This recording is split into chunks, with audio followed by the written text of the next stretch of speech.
नमस्कार दोस्तों, मैं हूं दीप्ति शर्मा और आप सभी का स्वागत है लक्ष्य में। दोस्तों, सफलता कभी भी एक दिन में नहीं मिलती है, बल्कि रोज उसके लिए छोटे छोटे प्रयास करने पड़ते हैं और यही प्रयास हमें पहुंचाते हैं अपनी मंजिल तक।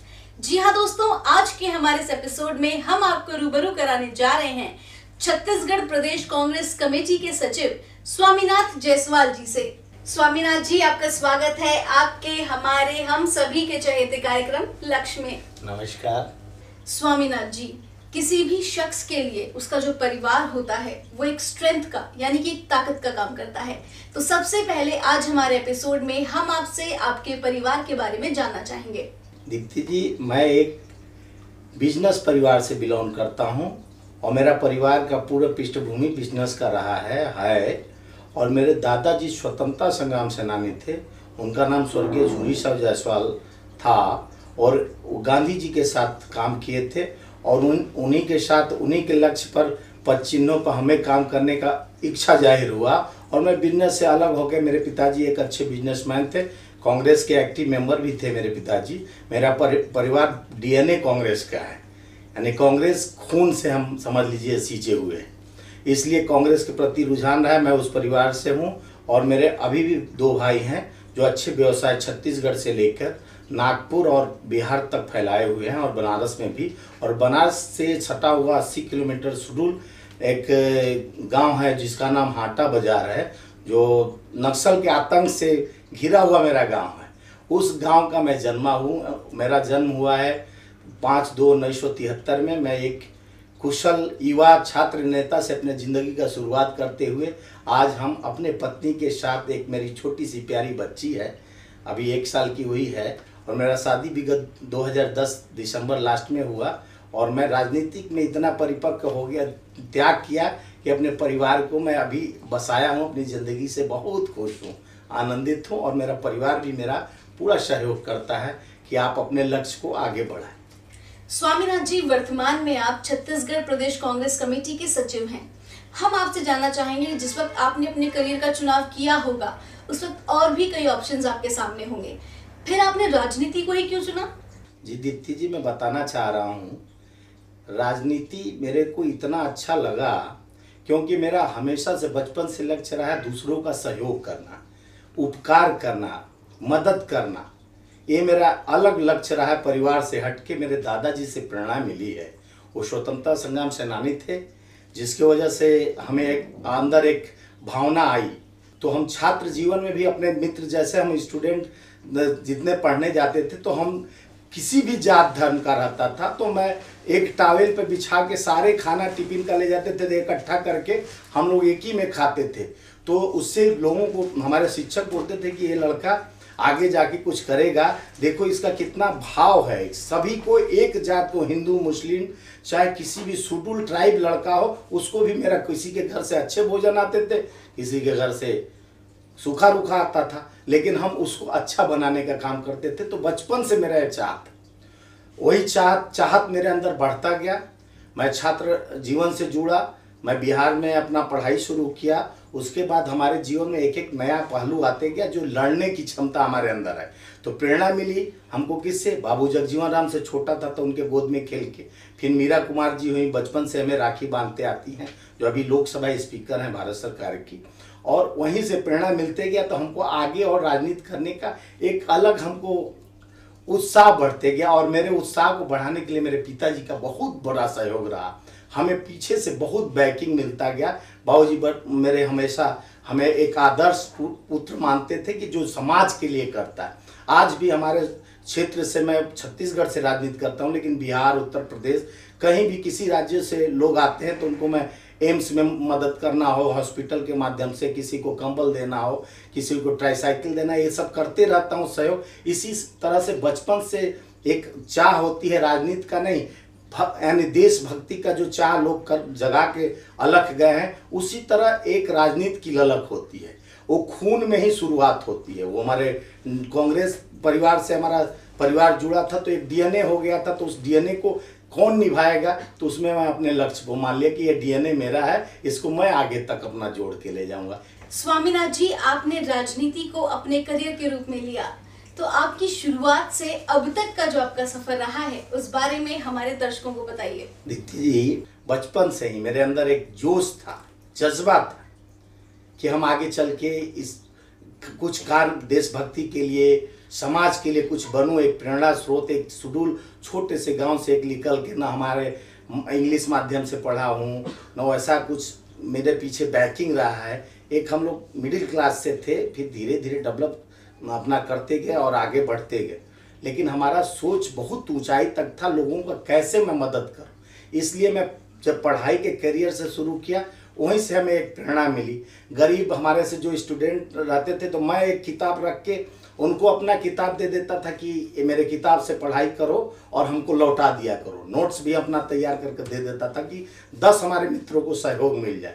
तो वहाँ से मेरे को धीरे धीरे प्रयास करते गया और आगे राजनीति में हमको सफलता मिली। फिर मैं डॉक्टर जगन्नाथ मिश्रा मुख्यमंत्री थे बिहार में कांग्रेस के, तो हमें फिर छात्र नेता से जुड़ा, तो मैं यूथ कांग्रेस का ब्लॉक अध्यक्ष से शुरू किया, फिर जिला अध्यक्ष रहा, फिर रीजनल कांग्रेस जो मेन कांग्रेस पार्टी है उसमें मैं जनरल सेक्रेटरी रहा। उसके बाद मैं छात्र नेता BHU में एडमिशन करा लिया MM में 1994-95। तो काशी हिंदू विश्वविद्यालय में आने के बाद वहाँ तो राजनीति का गढ़ है, तो वहाँ और मेरे को करने का क्षमता मिला। तो मेरे जो एरिया से लोग आते थे, तो बाबूजी से मैं बोलता था कि यहाँ स्वास्थ्य का अच्छा लाभ मिलेगा। मेरे से गांव से 80 किलोमीटर की दूरी पे काशी बसा हुआ है और बिहार का ज़्यादा लगाव मेरे ज़िले का बनारस से ही है, तो इसलिए मैं बनारस में ज़्यादा लोगों का सेवा किया, वहाँ हॉस्पिटल में दिखाना, ये करना, ये अच्छा लगता था। मेरे अंदर एक अच्छा लगता था कि मैं दूसरे का सेवा करूं, किसी माध्यम से करूं, स्वास्थ्य के माध्यम से हूं, मदद। गरीब को मेरे पास खाने को नहीं है, लेकिन वो दूसरे को खिला देता था। ये हमारे अंदर ऊर्जा था लोगों को करने के लिए।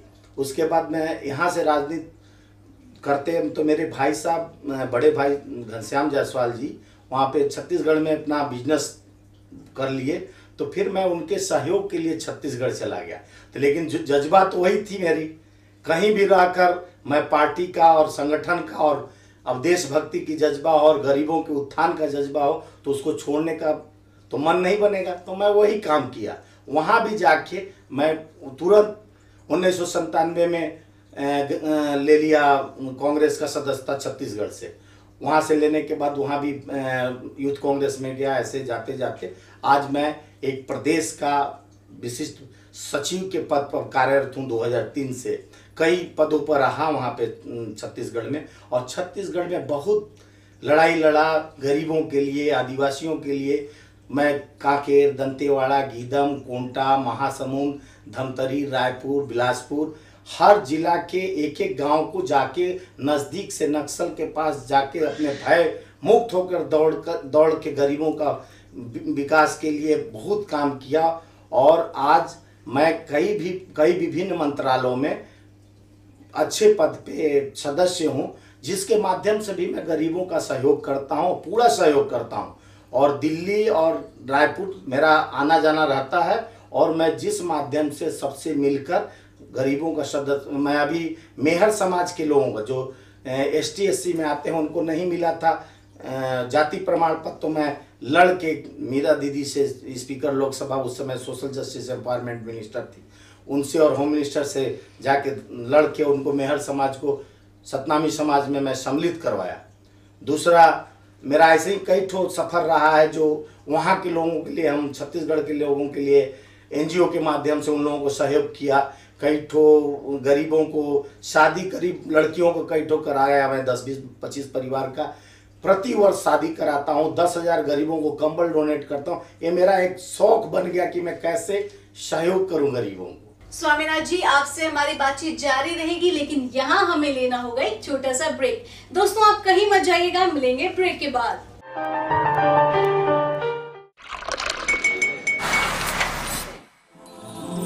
उर्मिला, हो जाए। Thank you. पताका चाय, गजब का स्वाद। सांस्कृतिक, साहित्यिक व ऐतिहासिक घटनाएं, राजनीति, क्राइम, खेल और सिनेमा जगत से जुड़ी खबरें और महान हस्तियों के साक्षात्कार से परिपूर्ण हिंदी न्यूज पत्रिका शख्सियत जल्द ही यूपी की अपार सफलता के बाद दस्तक देने आ रही है आपके अपने राजस्थान में। शख्सियत पत्रिका ही नहीं, दस्तावेज भी।